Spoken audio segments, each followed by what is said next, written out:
Ndio, shalom shalom. Milele amina, milele amina. Una tatizo ashiki mimba. Na kwa nini mmeenda kupima mmekuta mimba haipo? Basi ngoja niwaombee. Mwenyezi Mungu aliye juu mbinguni, tazama hawa watoto wameoana juzi na mimba wapeani.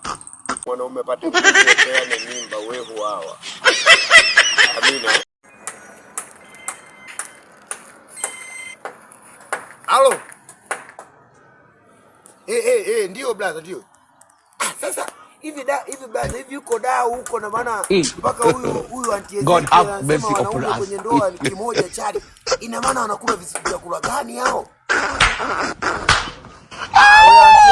Huko mwambie aje Mbeya huku, aje Mbeya huku kuna unyama vijana wao. You get it?